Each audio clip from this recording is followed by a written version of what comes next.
सुप्रभात बच्चों। प्रस्तुत है आज दिनांक 29/10/2020 का कार्यपत्रक। यह कार्यपत्रक हमारी पाठ्यपुस्तक क्षितिज भाग 1 के 2 बैलों की कथा पर आधारित है। आज हम पाठ की पुनरावृत्ति करेंगे। प्रस्तुत पाठ में हमने पढ़ा मनुष्य और पालतू पशुओं के बीच का संवेदनात्मक पहलू। तो आइए आज पढ़ते हैं आज का कार्यपत्रक। तो प्रस्तुत गद्यांश को पढ़कर प्रश्नों के उत्तर दीजिए।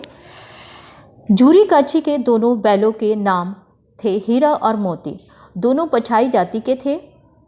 देखने में सुंदर, काम में चौकस, डील में ऊंचे, बहुत साथ साथ रहते रहते दोनों में भाईचारा हो गया था।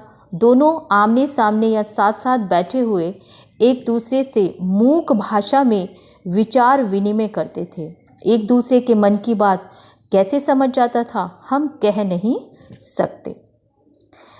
अवश्य ही उनमें कोई ऐसी शक्ति थी जिसमें जीवों में श्रेष्ठता का दावा करने वाला मनुष्य वंचित है।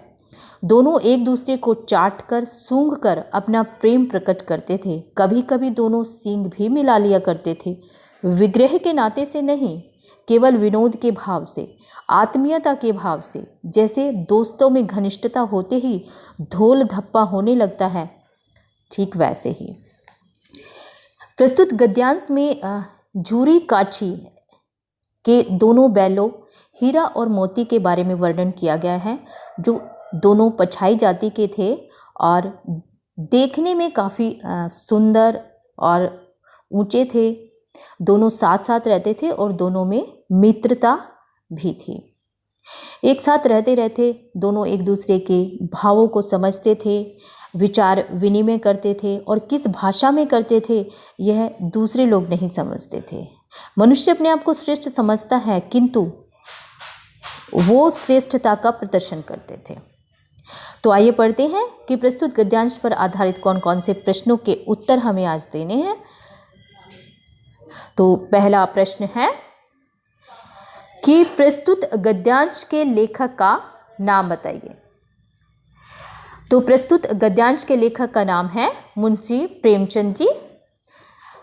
प्रश्न नंबर 2, दोनों बैल किस जाति से संबंधित थे? तो दोनों बैल, जैसे कि हमने अभी गद्यांश में पढ़ा है, पछाई जाति से संबंधित थे।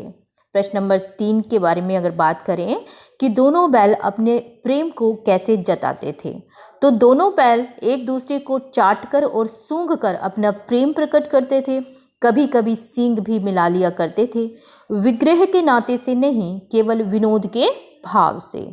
आइए आगे बढ़ते हैं और पढ़ते हैं प्रश्न नंबर 4। उनके स्वभाव की विशेषताओं का वर्णन कीजिए। दोनों बड़े समझदार थे, एक दूसरे से मूक भाषा में बात कर लेते थे। एक दूसरे की बात कोई कैसे समझ जाता था